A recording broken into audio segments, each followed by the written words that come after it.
Ano? Sama ka sa biyahe ko? Kilala sa masarap na pagkain ng probinsya ng Iloilo. But wait, hindi lang food venture ang magagawa dito mga biyahero. Ngayong gabi, mabubusog kayo sa pagkain at sa ganda ng mga tanawin. Dahil we'll show you the other side of Iloilo.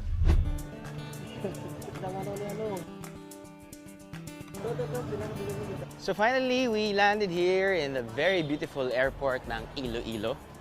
At ang ating final destination ay 1.5 hours away from here, which is southern part of Iloilo. Pupuntahan natin ang Miag-ao pati San Joaquin. Isang bayan sa Iloilo ang unti-unti nakikilala dahil sa kanilang Instagram-worthy sceneries. We present to you their very own rice terraces. Yup, you heard it right mga biyahero. May hagdan-hagdang palayan din dito sa Iloilo. The struggle is real sa pag-akyat sa bundok, lalo na para sa beginners. But don't worry mga biyahero, the view will delight you as you trek up the mountain.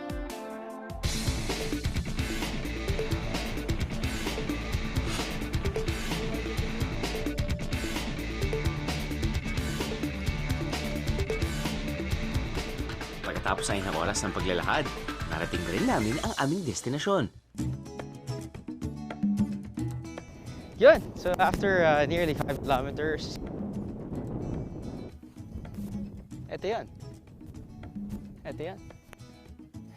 Sarap. Sarap din dahil kahit paano nakakapagod din paakyat eh. Pwede ka maglakad-lakad, magmuni-muni, paikot-ikot. At syempre, kailangan mong i-admire na rin talaga yung rice terraces. Na hindi dito sa Banao, hindi dito sa Benguet, ha? Dito yan sa Iloilo. I say this every week. I know you love my job, mga biyahero.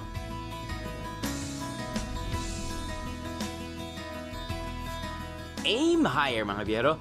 Kung may energy at extra time pa kayo, climb pa more. Puntahan ng misteryosong bato sa tuktok at gitna raw ng bundok. With an elevation gain of around 400 meters. Took us around 1 hour and a half. Ito yung pinuntahan natin. Ito yung 400-meter long na bato on top of a mountain. Parang isang malaking ahas. Actually, para sa akin, mga bihero, yung magandang scenery talaga. Yung bago tayo nakarating dito. Yung pagtungtong natin sa medyo mataas na rin na lugar. Makikita natin kasi na maganda yung pagkakat ng grass. Kala mo talaga may lawnmower sila dito, pero meron silang mga baka na kumakain ng mga grass at Rice terraces in mysterious Rock and One Mountain? Wow, astig! Worth the climb, di ba? Para mas okay may experience to with the missus. Sipin mo, tinahak natin yun, no? Oh, ha? So, lesson learned. Kahit di mo alam kung saan ka pupunta, kahit di mo alam kung ano makikita mo, ang importante, nakapag-burn ka, nakapag-exercise ka, para pagbalik mo, kasi 1 hour and a half ulit yan eh, pagbalik mo, masarap ang kain. See? Bawat biyahe talaga, kailangan meron kang nababahong aral.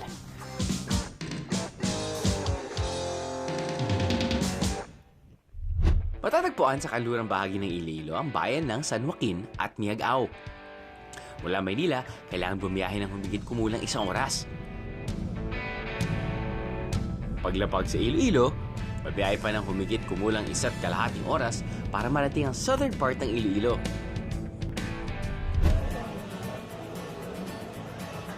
At dahil mahaba ang biyahe natin, siguradong abutin kayo ng gutom sa daan.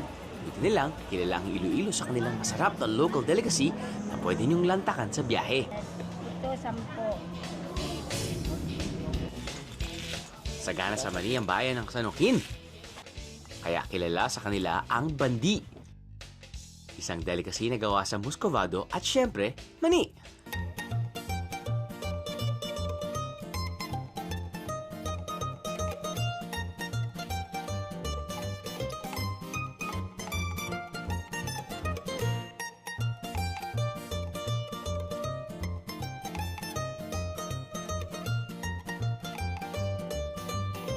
Perfect na pasulubong ito sa may mga sweet tooth na biheros.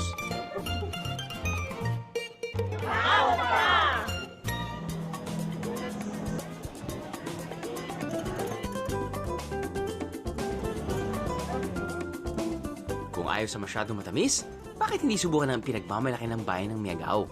Ang bayi-bayi. Gawa ito sa malagkit, parang espasol. Sa halagang 5 piso kada piraso, pwede mo nang maiuwi ang pinagmamalaki ng Miagao.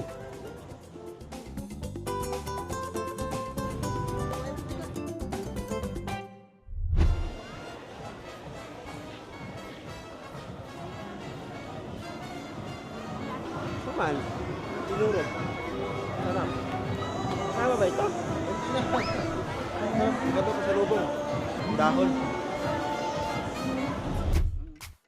After mag-me time, let's meet some locals. Parang hindi yata hipon yun ah. Ay, kan lama. Parang ahas yun ah. Kan sa subo. Ahas. At syempre, kain pa more. Damit? Damit. Papasa na kaya akong Ilonggo sa biyaheng ito? Ay, karoon. Ano? Sama ka sa biyahe ko? Ano? Sama ka sa biyahe ko?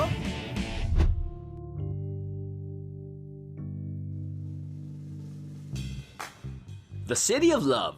Wala tayo sa Paris mga biyahero ha. Ito rin ang tawag sa Iloilo dahil matatagpuan ito sa pinakagitna ng buong Philippine Archipelago. But you didn't know that mga biyahero?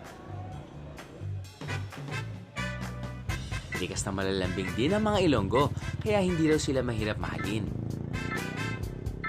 Hustugid ko. Kung nakapoy sa kagagala at kakakain, huwag mag-alala. Maraming lugar ang pwedeng matulugan. From budget-friendly to luxurious, meron dito. On a strict budget ka ba? Bakit hindi subukan ng isang homey accommodation off the highway? Sa halagang 600 pesos per room per night, marirelax ka talaga dahil tabing dagat ang bubulaga sa'yo paglabas mo ng iyong kwarto. And if you want to splurge, why not try this resort-type accommodation?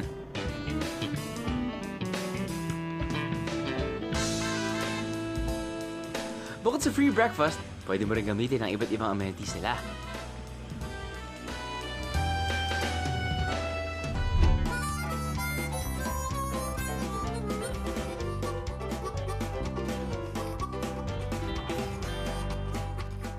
Morning mga bihero. Ito yung aking kwarto dito sa San Joaquin, Iloilo. Ito yung kanilang pinakamalaking kwarto. This is the presidential suite. Pagpasok nyo, may 2 malaking kama. Meron kang parang cocoon. Meron kang balcony. Diyan ko sinampay ang aking brief. Meron kang couch, table, of course, malamig yung aircon. Complimentary tea, instant coffee. Of course, you have your hot water dispenser, refrigerator, restroom. Very nice. Actually, bagong-bago pa tong hotel na to, mga bihero. Nag-open lang sila January this year. It's pretty big. Nice.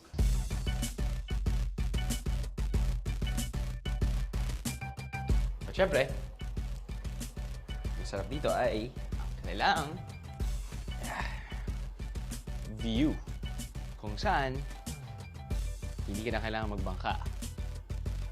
Baba ka lang, dala-dala mo na yung snorkeling gear mo, and then you're good to go. Very nice. Now, ang okay rin sa resort na to dahil ang dami mong pwedeng magawa. And there you have it. pagsasaka at pangingisda ay kinabubuhay ng mga tao sa Iloilo. Kaya sagana sila sa palay at isda.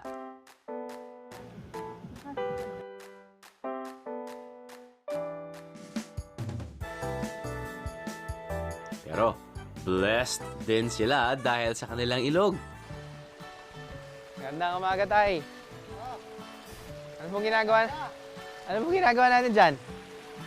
Dakok sang kuan, dakok sang paisan uram. Ang hipon. Oh, ipon. Ito yung pang huli niyo ng hipon. Oh, Ano man tawag dito? sa tawag namin ito, patak. Pata. Oh, patak. As in parang pata. Oh, pata na. Ah, pata. Ah, okay.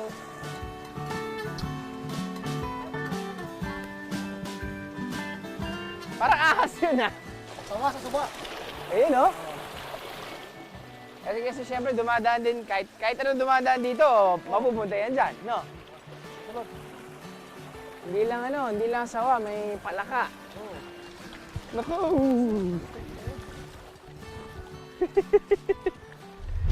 Shrimp lovers, magiging bet na bet nyo ang San Joaquin.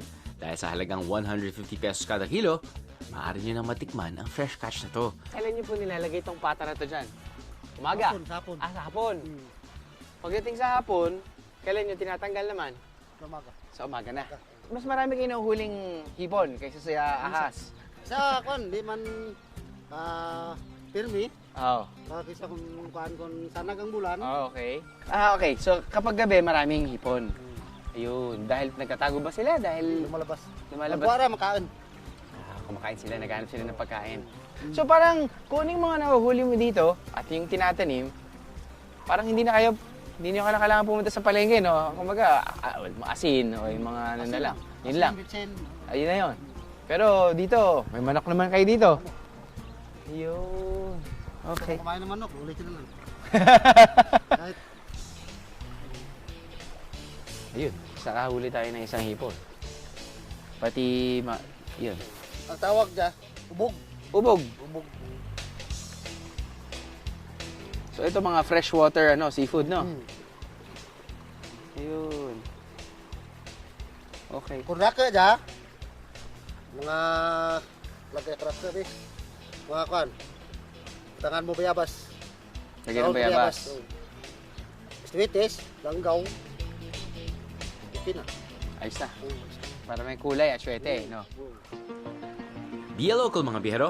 Immerse pag may time. Kaya no, magpatuloy na lang sa mga lokal. Medyo mahirap din palang manghuli ng hipon dahil kailangan ng konting tiyaga at pasensya. Kaya masarap kung titikman na natin ang huli ni tatay. Pata, Sabi ko sana tapa. Pata. pata, taen, Taon. kaen, Kaon. kaen. Kaon tayo. Kaon. Kaon. Hindi naman ito yung ahas na tinapon mo tayo. Di. Kanen. Kanan. Kanen. Ha? Kanan. Iba ang kaen sa kanen. Okay. Kanen. Kanan. Kala ko hipon. Iba to, hindi to hipon na. Ayun, si hipon. Ayan.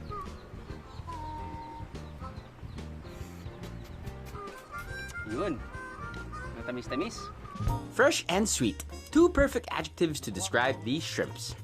Ang sarap mga biyero, pero wala nang masasarap sa kwentuhan natin with the locals. Ayos. Ayos.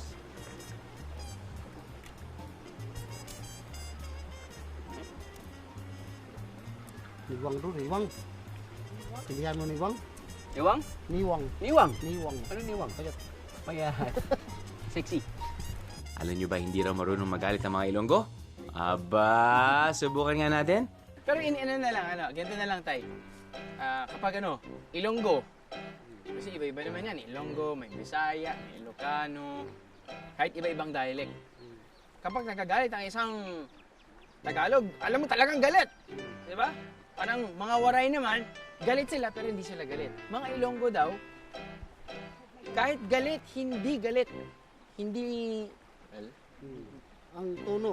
ang tono. Oh, sa Ligaynan, Mhm. Ligaynan, ay karon. Hoy, ano yun? Balon Parang ta kumakanta ka. Oh, Ano yun? Ay, karoon. Paano yun? balbalon ta ka. Balbalunta ka. Yan ang tono. So, sabihin natin, galit ka sa isang bagay, ano po yung, paano nyo po sinasabi? Nga bagay nga kan ato. Ay. Yat siguro gaya panunay. Yun na yun? Ano yung sabihin nun? Bawa ito. Mabuti kang ganunin mo. Ganyanin. Paano yun? Mabuting ganyanin. Parang mas, dahil galit ka dun sa tao na yun, masarap kang ganyan. Parang ganyan. Pero yung pagkasabi mo ay, Lima kan. paano? Paulit tayo. Karon kanon ta dyan. Parang ganun lang. Sarap tumira dito. Walang taong galit, no? Ayos. Thanks, Tay. Okay. Fresh shrimps and quality local delicacy. Ano pa nga ba ang tuloy laway dishes ng mga Ilonggo? Nay, magandang gabi po. Magandang gabi. Ayan. Balita ko ikaw daw yung isa sa mga pinakamagaling magluto ng KBL. Oo. Diba? Ano po ba yung KBL? Ang kadyos. Kadyos? Ah, Ano po ba yung kadyos? ang beans. Beans. Ano yung letter B?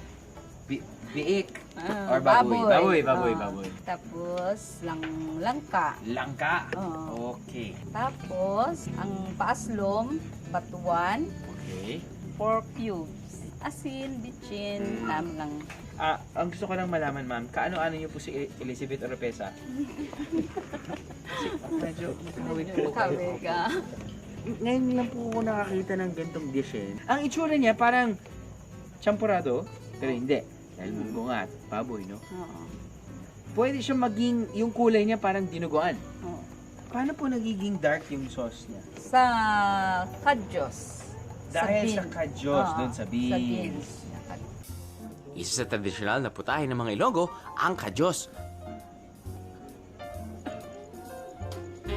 Paborito itong kainin ng mga Ilonggo, lalo na tuwing tagulan. Sigurado matitikman nyo ito kapag nasa Miagao kayo dahil halos lahat ng taga rito ay marunong magluto nito. Bakit po ba sumikat ang KBL dito sa Iloilo? Bali, ang KBL, pinakapaborito kang taga Miagao. Nabalitaan ko nga na ang KBL daw ay pinapass on from one generation to another, parang gano'n. Mm-mm. So ikayo po, pang anong generation nyo na? Pang... Ay. Basta mahaba-haba na. Oo.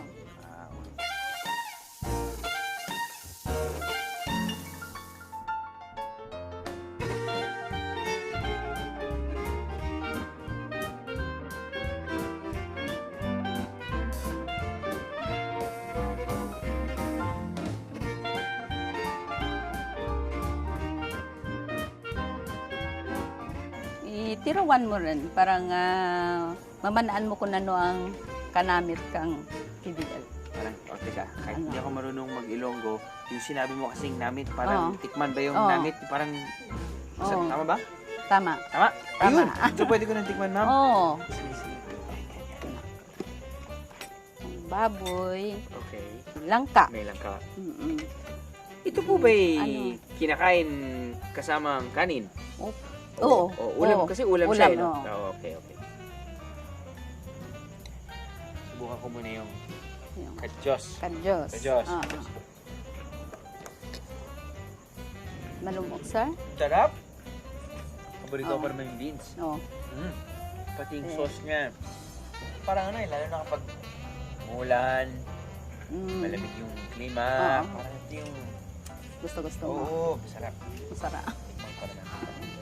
Ito, langka o? Langka. Langka. Langka. Mm. Gusto ko yung baboy.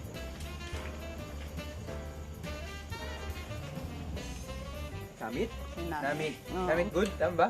Namit good? Oo. Namit good? Namit. Namit. Namit. Oo. Ah, ayan.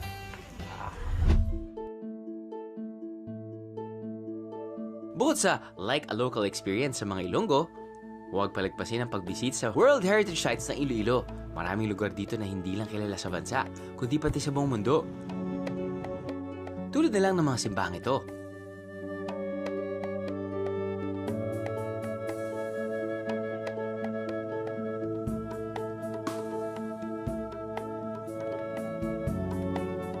Ito pong nakikita natin ngayon ay ang simbahan ng San Joaquin.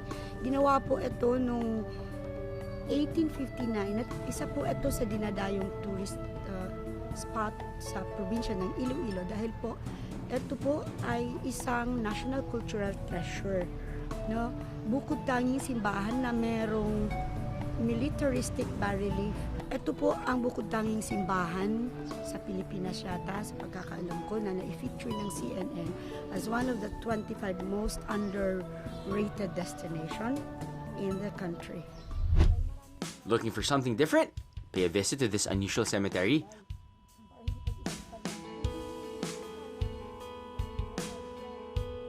Mamamangha ka sa ganda.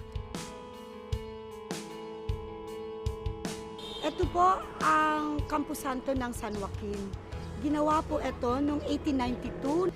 Dinadayo po ito ng mga tao kahit na sementeryo siya dahil isa po ito sa pinaka magandang estruktura na ginawa noong unang panahon. Ito po ay gawa sa coral blocks. Ang kanyang perimeter fence at ang chapel na nakikita natin sa likod ay gawa din po sa coral blocks.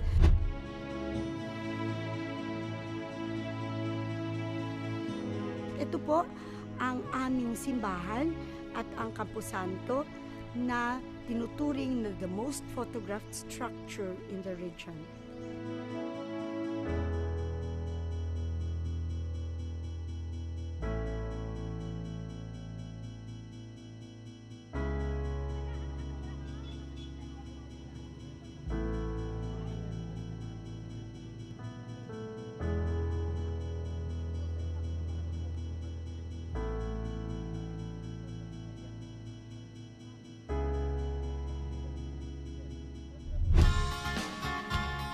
Oh, hindi pa tayo tapos mga biyero. May water adventure pa. Abangan yan.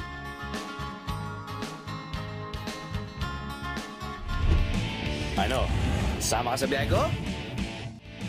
Ano? Sama ka sa biyahe ko? Bakit nga ba Iloilo ang tawag sa lungsod na to? Eh kasi mukha raw itong ilong sa mapa. Kaya tinawag itong Iloilo na hango sa lokal na salita na irong-irong. Kilala na ang mga Pinoy na hospitable, pero natatangi ang pagiging friendly ng mga Ilonggo. Huwag kayong matakot na maglipot-lipot at kilalanin ang bayan. Bukod sa kanilang world-renowned tourist spots, kilala rin ang Iloilo sa maganda nitong karagatan. Meron lang naman 15 fish sanctuaries ang bayan ng San Joaquin. Sila na ang mayaman sa fish sanctuaries. Alam niyo ba na bago pa man nagkaroon ng diving spots sa Visayas, isa na ang San Joaquin sa madalas puntahan ng mga tao? Maayo gid, guys!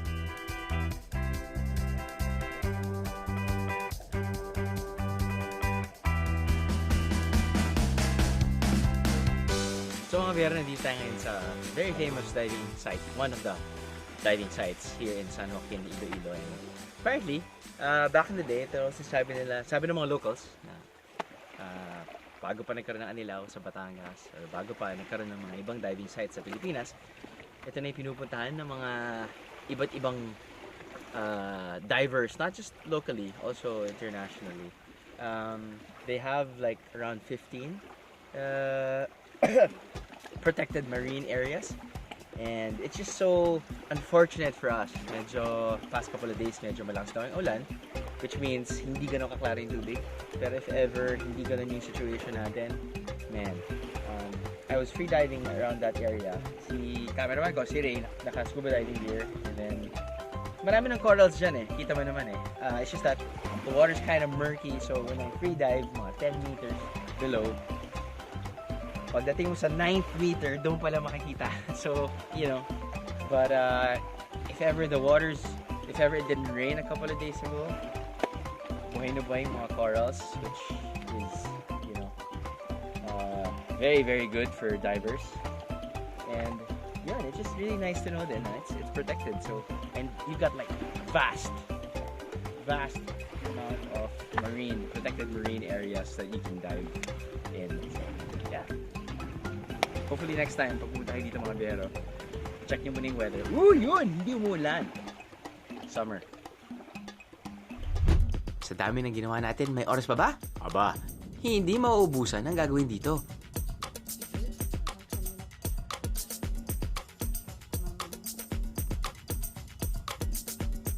Magtampisaw at magbabad dito sa halagang 15 pesos lang. Aba, not bad. Hindi kayo mahirapan dahil hindi nyo na kailangan magbangka papunta sa kanilang snorkeling site. Lakad-lakad lang and wala. Kung suwertehin kayo, aba, mahanap nyo pa ang mga kamag-anak ni Nemo. O, kitam?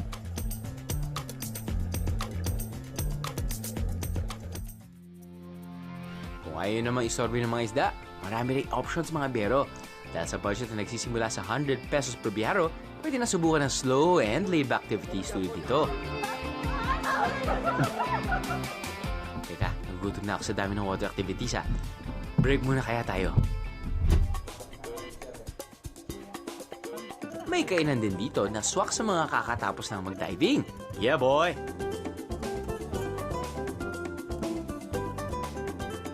Nandito tayo ngayon sa LSDC or Let's Snorkel and Dive Center or Camp. Camp. There, dito yan sa San Joaquin. At as you can see, mga kasama natin ay mga magigiting na divers. Old and young. Halos lahat wala ng buhok, no? Hindi dahil sa gupit. Sa gupit naman, dahil sa gupit. Dahil sa gupit, di ba? Crew cut. Bagay yan eh. Bagay yan. So mga divers, sikat na sikat yan. Itong area na to, sikat na sikat sa mga divers. Actually, kahit decades ago pa, sir, di ba? Decades ago pa. Young and old. Ito talaga pinupuntahan niya. 60 plus. 60 plus. And of course, if you're not a diver, it's okay. Kasi may mga backpackers na pupunta dito, kahit day trip or kahit overnight. But anyway, nasa harapan natin ay tinatawag nilang diver set boodle fight. Di ba? Para something like that. Yes. Pwede na yun. Of course, para sa mga hindi nakakalam kung ano yung boodle fight, ang boodle fight ay isang paraan ng pagkain ng yung kanin nandito lang sa harapan ng tao, tapos noon iba't ibang mga sangkap. Meron tayong inihaw na baboy, meron tayong inihaw na isda. Manalo to sa mga praktikal na barkada at pamilya. Tulad namin.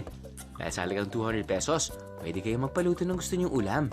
At syempre, i-feature natin yung mga local delicacies nila. Yung KBL, feature na natin to kahapon, which is kabyang, baboy, pati langka. Kajos. Munggo, baboy, langka.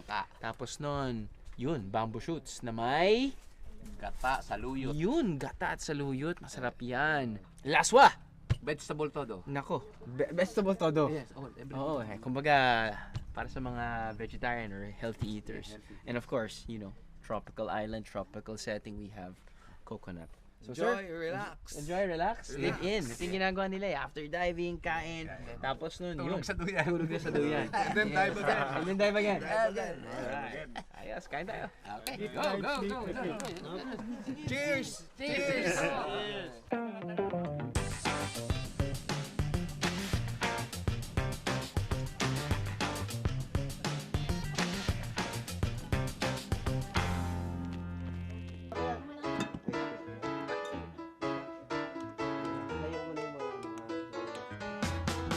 Dahil andito na rin lang kayo, tikman na ang kanilang kilawin.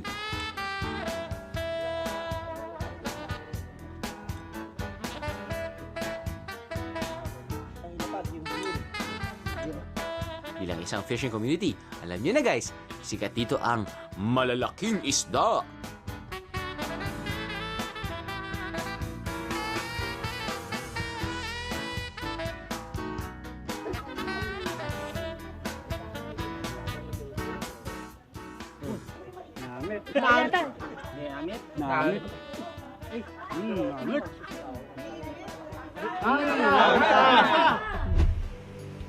Oh, kilala niyo na ako guys. Matapos kumain, tuloy pa rin ang biyahe. Isa pang water adventure na naghihintay sa atin. Sa isang virgin waterfall ng Miagao. Siyempre, kapag may tubig, masarap magtampisaw.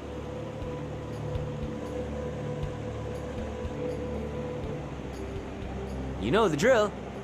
When there's waterfalls, we... Good.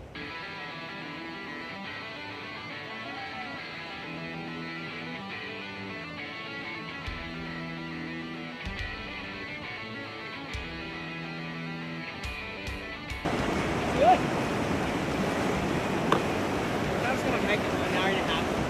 Pero mga 3 hours na total. Konting detour ka, ang dami sa falls ito.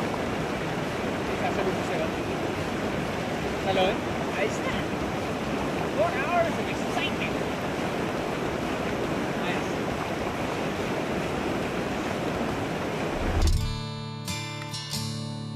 Nailo-ilo na ba kayo sa dami ng nililibot ko? Hindi pa tayo dyan nagtatapos mga bihero. Magbabalik Japan naman tayo sa probinsya ito. Ano? Sama ka sa biyahe ko? Ano? Sama ka sa biyahe ko? Isang laid-back destination ng Iloilo, kaya paboritong pasyalan ito ng mga taong gusto magmuni-muni. Isang private garden turned restaurant ang madalas puntahan ng mga taga Iloilo.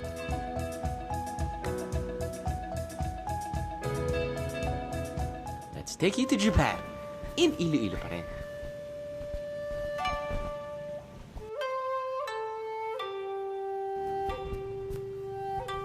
Wow, mga bihero nandito tayo ngayon sa Sulu Garden. It's just right off the highway, and from what we've read, from what we've heard about, yung owner daw nito ay born in Cavite, pero grew up in New York. Pero dahil mahilig siya sa Japanese, I guess Japanese culture and Japanese way of living, gumawa siya ng garden. But before gumawa siya ng garden, isa kasi siyang marine biologist, no? And parang, I guess, transform niya to. It's so funny dahil, ba't tinatawag na Sulu Garden? Well, apparently, we are facing Sulu, but yung owner kasi, yung paborito niya, si Lieutenant Sulu ng Star Trek. Na hapon. Tara, libre pa tayo. Bukod sa pagiging biologist, isang artist ang may-ari, kaya kitang-kita ang magandang landscape ng lugar.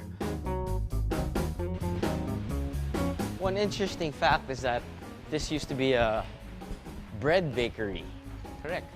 Tapos transform na lang niya into an indoor dining area na may Chinese checkers, may oversized chessboard, and they have lunch and dinner available every single day. Nagsimula bilang isang pribadong garden ng lugar na to, ngunit kada may dadaan na tao ay kinakatok nila ang bahay para pakiusapan ang may-ari kung pwedeng magpa-picture sa loob. Kaya noong 2012, tuluyan na nila itong binuksan sa publiko.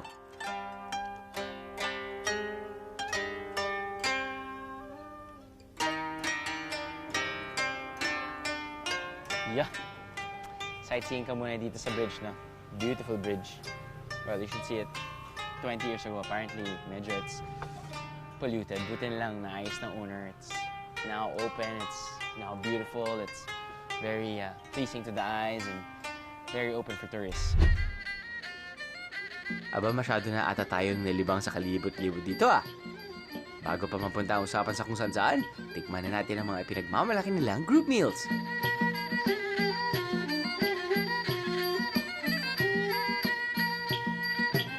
Now, isa sa kanilang items sa kanilang menu ay ang Shogun meal. See?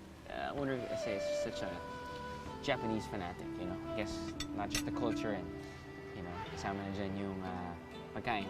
So, Shogun meal, which is good for 5. You have your California maki, and you have your special makis. These are like deep fried. You've got like your cheesy prawn maki and crab maki. Basta, cut the long story short, malaki yung kanilang maki. Okay? Okay. Kinain naman natin ito. And there's a presentation, diba? Stig, come on. Got your boats here.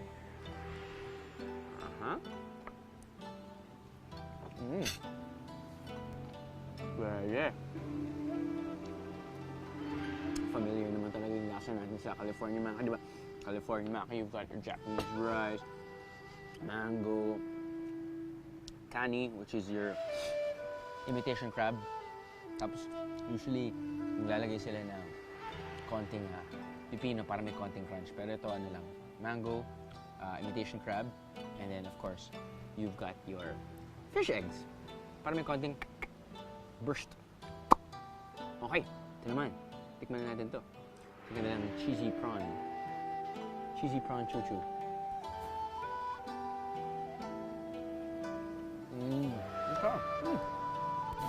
As you can see, yung ginawa nila, chop nila ang isang prawn. Tapos makikita mo dito kasi yung ulo. Yan. Tapos makikita mo yung tail dito. Pero ito lang talaga yung may prawn. Dito lang talaga. Pero wala lang. Ganda lang kasi ng presentation. Okay, punta naman natin yung crab. Okay.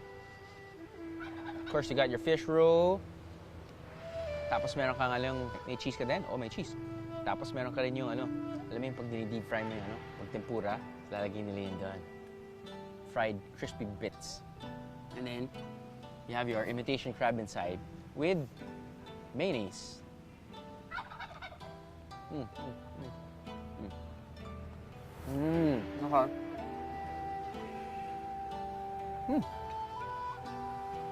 Not bad at all. Sumasarap talaga lahat kapag kaharap mo ang isang magandang tanawin. Kaya nga great view plus good food equals one happy biyahero.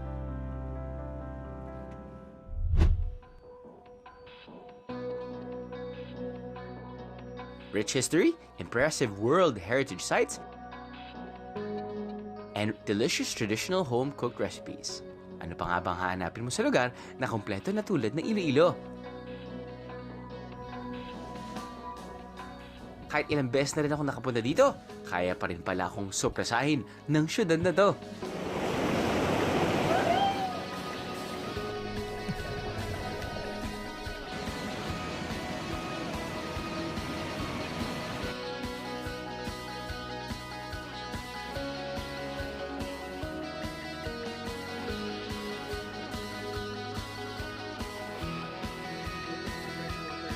Sana.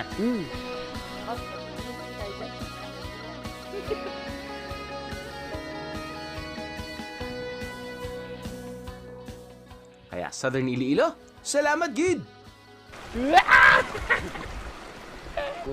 Uy. Ahas. Danilo! Hindi ka pa namin lulutuin!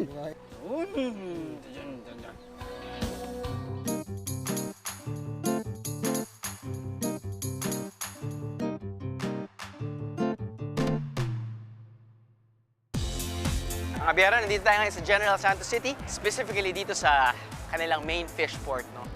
Pag sinabi natin General Santos City, ang unang isda na pumapasok sa isipan natin ay not one na, not three na, but two na. First week of September dahil they're celebrating their annual festival.